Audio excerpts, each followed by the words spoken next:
Hey, what is up, everybody? So day 2 of Packers training camp just ended, and so I want to go over all of the different updates from this second Packers training camp practice. If you guys are new here, I put out Packers content, Packers news, things like that. So if you don't want to miss any Packers news, feel free to subscribe and turn on the post notifications down below. Now, starting off, we have here from Andy Herman on X. He says, players with the one group. Gary and Cox on the defensive line on the outside at edge. Wyatt, Clark, and Brooks on the inside. McDuffie, Cooper, Simmons, linebacker. Valentine, Hobbs, Bullard, Nixon at corner. And then McKinney and Williams at safety.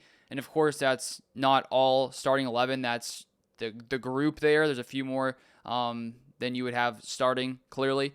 And then on offense, you have Love and Willis at quarterback. Jacobs and Brooks at running back. Then Williams, Dobbs, Wicks, Reed, and Heath at receiver. Kraft, Musgrave, Sims at tight end. And then the starting offensive line, Walker, Banks, Ryan, Morgan, Tom. And that's the exact same starting line that we saw early yesterday. Elton Jenkins dealing with a back injury. And so that's why Ryan is still playing at center there. And it's interesting that it's Ryan and not Jacob Monk as the starting center with Elton Jenkins out. And I shared it yesterday in my breakdown of Brian Gutekunst's press conference, but Gutekunst did say that it doesn't sound like, the potential contract issues with Elton Jenkins. He basically shared that when Elton Jenkins is healthy, he will be back, and it doesn't sound like the contract situation is going to hold him back as long as his back is healthy. So who knows there? Maybe there's something else going on, but at the same time, it seems that that issue is resolved unless something changes, I would assume. And then now moving on to hear from Wes Hodkiewicz, who shares the Packers injuries from today, or guys who weren't practicing. A lot of these are the same from yesterday. But Wes Hodkiewicz says, Packers camp practice number 2, rookie 7th rounder Micah Robinson knee has returned, not participating. Linebacker Quay Walker ankle, wide receiver Christian Watson knee, defensive end Colin Oliver hamstring, running back Amar Johnson hamstring, offensive line John Williams back, and then offensive lineman Elton Jenkins. So Micah Robinson returning from the knee injury, which is awesome news.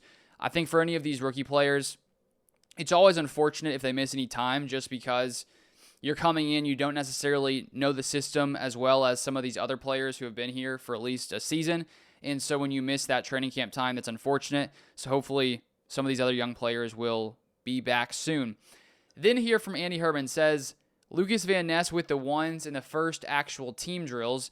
It was Cox in walkthroughs. Everything else status quo. Love to read to open practice off play action, complete for a nice gain, but McKinney would have had him lit up in an actual game. Next play, LVN with the pressure. Van Ness. Love gets the ball off and threads a pass to Hardman for a big gain. Williams gambles to try and break it up, but misses, and Hardman was free.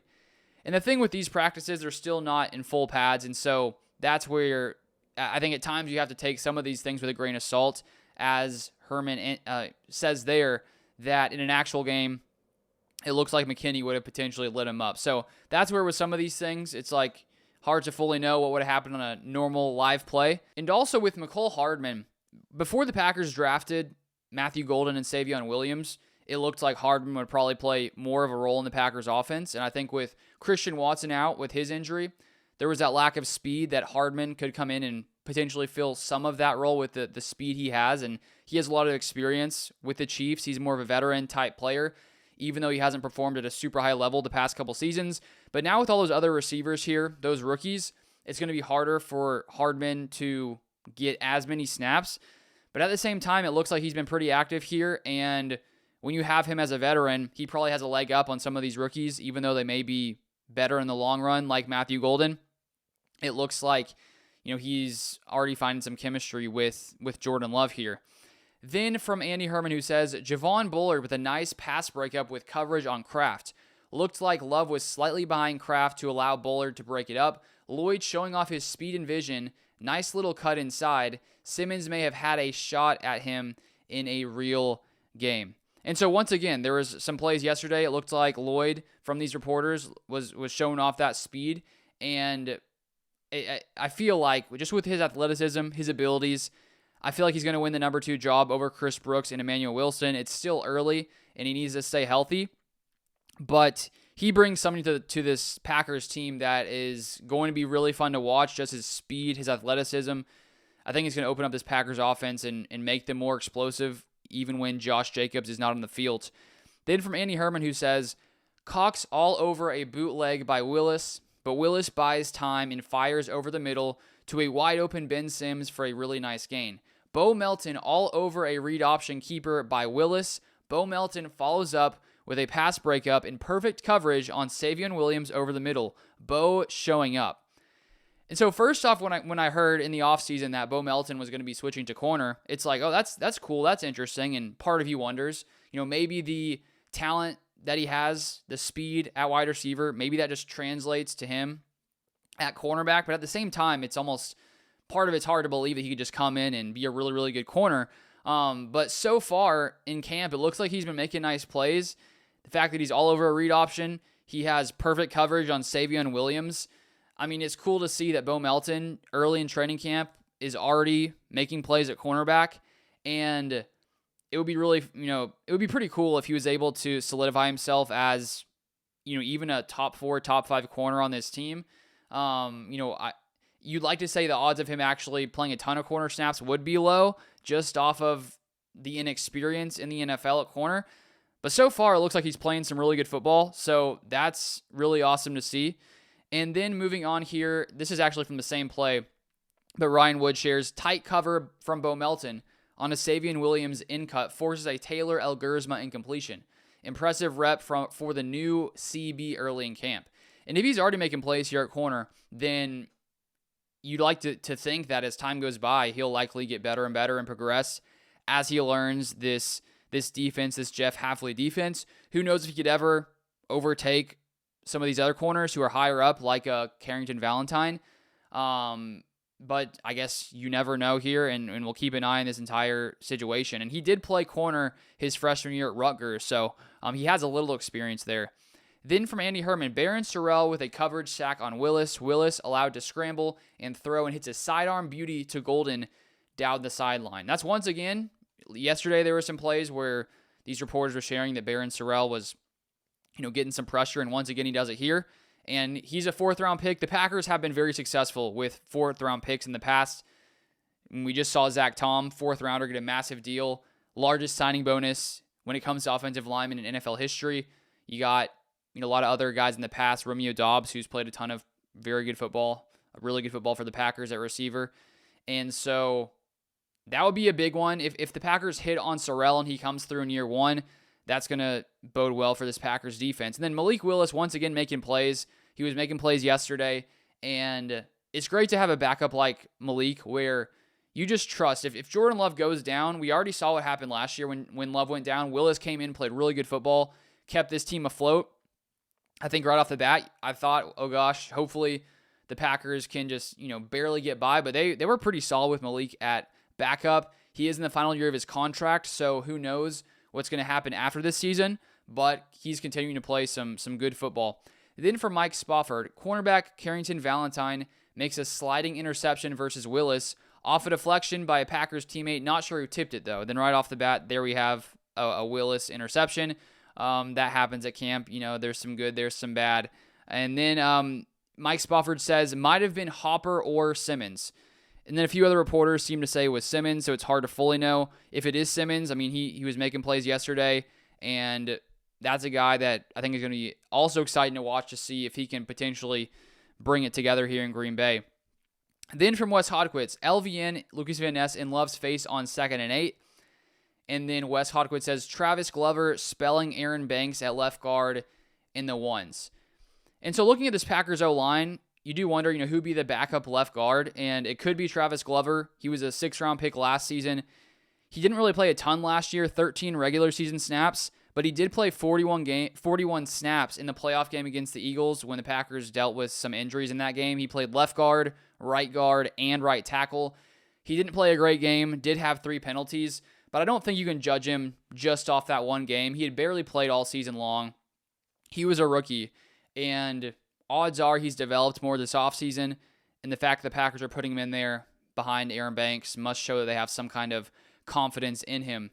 And then here from, we have for Mike Spofford, who says, new Packers CB Nate Hobbs is an intense player. That's what we heard when he was signed, and it was no lie. Evident on the field in these early practices. And that's one with Nate Hobbs where he has that versatility to play slot corner and outside corner, and he could be a big-time addition when it comes to just, as Spofford says, the intensity, the physicality, what he can do when it comes to run defense. And so it's cool to see he's already doing some of those things. Then here from Bill Huber, a 3-0 sweep by the defense in 2 minutes, finished by Omar Brown's interception of El Guerzma. So Omar Brown was a 2024 UDFA from safety, originally signed by the Broncos with the Packers this season. And El Guerzma, right now the fourth quarterback on the roster from Canada, won the award that's similar to the American Heisman Trophy. And so he clearly has some potential. And I think after this season, with Malik Willis potentially gone in free agency, then it makes you wonder after 2025, who's going to be the backup? Could it be Sean Clifford? Could it be El Guerzma? Who knows? But he's a young quarterback, and he's moving from the Canadian type football to American football, which does have some slight differences. Then from Ryan Wood, Barron Sorrell would have had a sack on Malik Willis, rushing from perimeter, also hopped inside as an interior rusher. Packers checking out the rookie's versatility up front. So trying him out in multiple spots there, making another good play. Then here from Andy Herman, of note on the 2-minute drive, Travis Glover was with the ones at left guard. Aaron Banks had come to the sideline grimacing right before that. Hopefully it's nothing /happenstance. So that's not good to see a guy you paid a ton of money grimacing there. Hopefully it's nothing serious.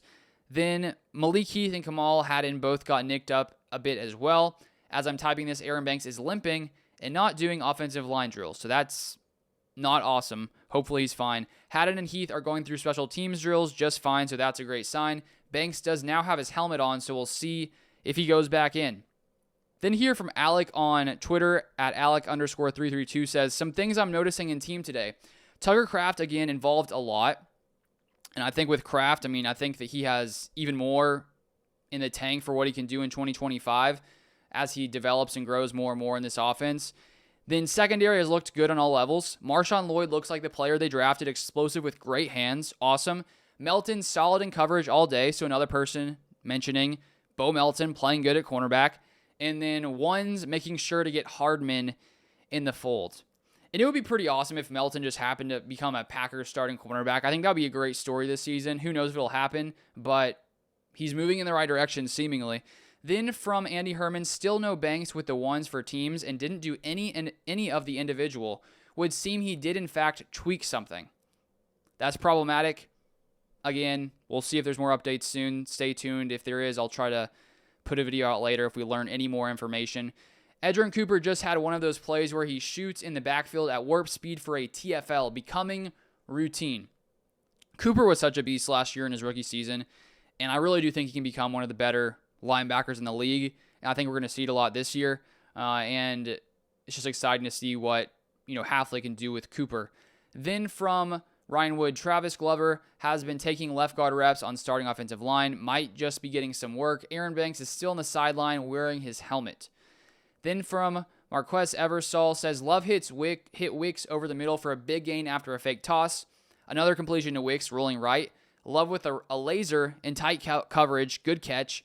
Emmanuel Wilson breaks the long run. Haven't been many of those today. So Emmanuel Wilson is, I think, fighting for that number 2 RB spot with Lloyd and Chris Brooks. I feel like Lloyd, being a third rounder, might potentially win that job. We'll see. And then another one here from Eversole says, Malik Willis uncorks a deep ball down the right sideline for Savion Williams. Great ball. Tight coverage by Bo Melton. Savion can't quite make a diving catch. So once again, Bo Melton showing up. It seems to be a consistent theme today at Packers training camp. Hardman on a good game on a crosser. Simmons all over a check down to Wilson. Also, Isaiah Simmons there once again. Then Andy Herman, Willis to Golden short, who broke Junior's ankles, then broke Hopper's ankles. 2 sweet jukes in a big run after the catch. You love to see if you're a first-round receiver, breaking players' ankles there. Andy Herman, love with a tight throw and a line to Kraft with the middle. Josh Jacobs has a step deep down the field, but Love misses him long. Missed opportunity there. Love threads another throw to Golden, and Golden is really showing off his speed in the open field today. He looks great. And so I think that's what you expect from a first-round wide receiver, that they're making plays at training camp. But already day 2, you'd assume that Golden is still trying to pick up the offense, things like that. But it's great when you see Love and Golden connecting, and it takes time for quarterbacks and receivers to develop that chemistry and really understand what each other are thinking. And I assume that as camp goes by, the season goes by, Love and Golden should get better and better and be able to build that chemistry as the season goes by, and we'll see how far he can go this year. Then finally from Rob Domofsky, who says, that's it for day 2 of practice. Highlights. Defense dominates 2-minute. Nate Hobbs with a 3rd down, pass breakup. Carrington Valentine interception off tipped Malik Willis pass by Isaiah Simmons. Omar Brown interception versus Taylor Elgersma. 1 hour and 54 minutes practice. If you want updates from tomorrow's training camp, feel free to subscribe to the channel, turn on the notifications so you do not miss any Packers content. Also, you can check this out on Spotify, Apple. Feel free to leave a review if you enjoy it. But I appreciate you guys watching as always, and I'll see you guys next time.